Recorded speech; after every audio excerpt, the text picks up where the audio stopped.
अस्सलाम वालेकुम dear students. शुरू करता हूँ अल्लाह ताला के पाक नाम से जो बड़ा मेहरबान और नहायत रहम करने वाला है। आज हम जिस मौजू पर बात करेंगे वो है सवाल नंबर 4, सबकी खुलासा बनाने का तरीकाकार। सबक का खुलासा ऐसा सवाल है जिसमें तालिब इल्म अक्सर गलतियाँ करते हैं। इसका सही तरीका क्या है, आज हम यही समझेंगे। बोर्ड पैटर्न के मुताबिक ये सवाल नंबर 4 है।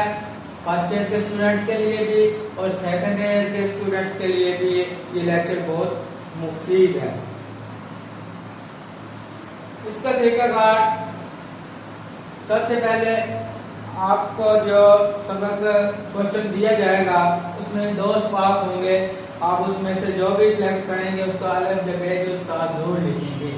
साथ के तौर पे आपको उसमें हसना का खुलासा आ जाता है तो लिखना चाहते हैं तो लिखेंगे जुज़ अलिफ उसवाए हसना, और फिर आप लिखेंगे मुसन्नफ का नाम सैयद सुलेमान नदवी। ये देख सकते हैं, ये जो मैंने लाइन लगाई इसका मतलब ये लिखने के बाद मैंने एक लाइन छोड़ दी है। फिर यहाँ पे भी ये लिखने के बाद फिर एक लाइन छोड़ दी है। इससे एक तो इसकी पेपर की खूबसूरती भी बढ़ जाती है और मवाद भी ज़्यादा बन जाता है। यहाँ भी आप देख सकते हैं मैंने कुल नंबर इसके 10 लिखे हैं तो मैंने 9 जमा 1 लिखा है। ठीक है, 1 जमा 9 पहले, तो ये इसका मतलब ये है कि 1 नंबर जो है ये मुसन्नफ के नाम का है और 9 नंबर खुलासे के हैं। खुलासे के 9 नंबर होंगे, 1 नंबर मुसन्नफ के नाम का अलग से है। तो ये आपका बिल्कुल हो जैसा किताब में है, बिल्कुल वैसे लिखना, अपनी तरफ से कोई कमी बेशी नहीं करनी। सैयद सुलेमान नदवी वाले साहब का नाम है तो आप रहमतुल्लाह अलैह के साथ जरूर लिखें। अब समझते हैं इसका जो तरीकाकार है। ये आप देखें मैंने अहम नुकात लिखे हैं खुलासा के कि इसमें कौन सी बातें जरूरी हैं। सबसे पहले देखें, खुलासा के लिए आम फायदा है कि असल सबक का 1/3 हो। खुलासा में सुर्खियां नहीं बनाई जाती, खुलासा 1/3 होना चाहिए। अगर आपका सबक 1500 अल्फाज पर मुश्तमिल है तो आपने 1/3 500 अल्फाज में उसको मुकम्मल करना है। ये आम का असर खुलासे के बारे में होता है। और खुलासे का अगर मफ़हूम मुख्तलिफ उसका मैंने मफ़हूम बयान करूँ तो उसका मतलब भी यही है कि बयान को मुख्तसर करना। खुलासा में रट्टा लगाना ये बड़ी गलती होती है। उसका तरीकाकार क्या है कि जब भी मुसन्नफ कोई लिखता है सबक तो पैराग्राफ बनाता है और पैराग्राफ में वो हर पैराग्राफ में कोई एक जोड़ी बात करता है। फिर अगर उसने कोई दूसरी जोड़ी बात करना होगी तो मुसन्नफ क्या करेगा, उसके लिए दूसरा पैराग्राफ जो है वो तरतीब देगा। तो आपने हर पैराग्राफ में से मरकजी नुक्ता निकाल लेना है। अहम निकालने के बाद उसको एक्सप्लेन करते जाना है। इस तरह अगर 10 पैराग्राफ है तो आपने 10 निकालने हैं। उन्हीं को जब आप अपने लफ्जों में मुख्तसर बयान करेंगे तो वो आपका खुलासा बन जाएगा। ये असल में सही तरीका होता है खुलासे को याद रखने का। और वो जो अहम निकात होते हैं वो आपको तरतीब और तसलसल के साथ भी याद हो जाएंगे और इक़्तिबास की तशरीह में भी, इक़्तिबास की तशरीह का सवाल करने में भी मददगार साबित होंगे। आगे बात को समझे। खुलासा में वाक़यात की तरतीब बदलनी नहीं चाहिए। जैसा पहले पैराग्राफ में जो बात है वो आप आखिर में नहीं लेके जा सकते। तरतीब और तसलसल का ख्याल रखना है।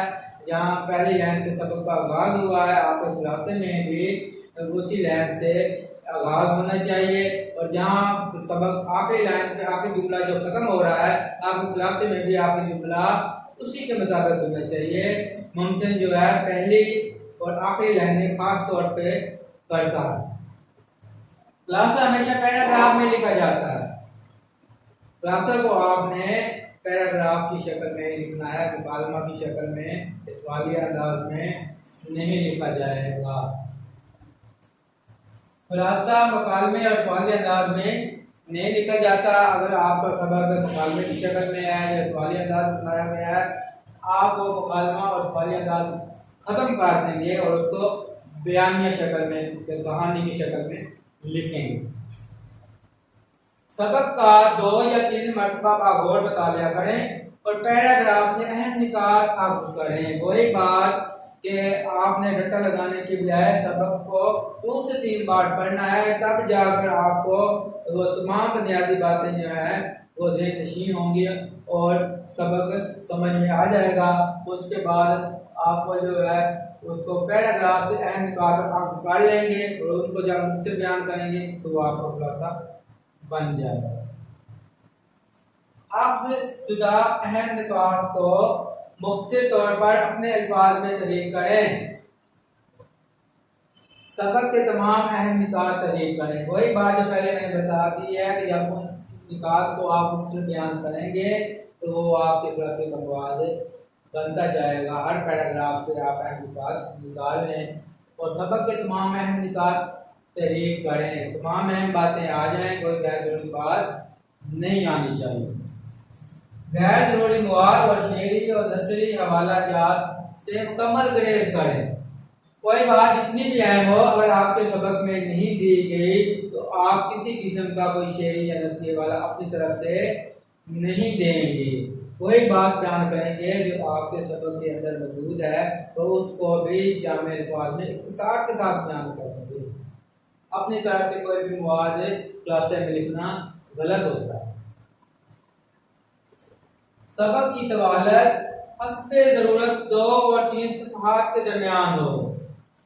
ये एक तिहाई मैंने पहले आपको बता दिया, लेकिन आम तौर से यही होता है कि वो 2 और 3 सफ़हात के दरमियान जो खुलासा लिखा जाता है वो सबक की तवालत के हिसाब से ये 2 और 3 सफ़हात के दरमियान हो तो ये एक अच्छा और मयारी खुलासा कहलाता है। अहम निकात मार्कर से जरूर नुमाया करें। मैं हर लेक्चर में तकरीबन ये बात बताता हूँ कि अच्छे नंबर हासिल करने के लिए सिर्फ ये क्लासे में ही नहीं बल्कि आप बाकी तमाम सवालात में भी जो है तमाम सब्जेक्ट में ये अहम निकात नुमाया करना और पैराग्राफ बनाने का तरीकाकार ये अंदाज ज़रूर अपनाएं। इससे आपको जो है ज़्यादा अच्छे नंबर मिलेंगे। तो क्लासे में भी आप हेडिंग के सुर्खियाँ तो नहीं बनाएंगे, लेकिन अहम निकात जब नुमाया करेंगे हर 5-6 लाइनों में 1-2 लफ्ज़ जब नुमाया करेंगे जो अहम बात होगी तो मुम्तहिन को पेपर चेक करने में आसानी होगी। उसको जितनी आसानी होगी उतना ही खुश दिली से आपको अच्छे नंबर देगा। दूसरे लफ्ज़ों में आप मुम्तहिन के लिए जितनी मुश्किल पैदा करेंगे वो आपको नंबर उतने ही कम देगा। इसलिए अहम निकात मार्कर से जरूर नुमाया करें ताकि मुमकिन एक लफ्ज़ पढ़ने की बजाय आपका वो पेपर की प्रेजेंटेशन देखकर एक अच्छा तासर कायम कर लें और आपकी काबिलियत को समझ कर ही आपको अच्छे नंबर दे। ये आज मैंने सिर्फ तरीकाकार बताया है और इसके अलावा अमली मशक जो है वो उसवा हसना की ये हम करेंगे। उस पर भी मेरा लेक्चर अपलोड हो जाएगा, वो ज़रूर देखिएगा। उसमें मैं खुलासा करके आपको प्रैक्टिकली बताऊंगा। तो उम्मीद है आपको ये लेक्चर भी पसंद आया होगा। दुआओं में याद रखिएगा। अल्लाह हाफ़िज़।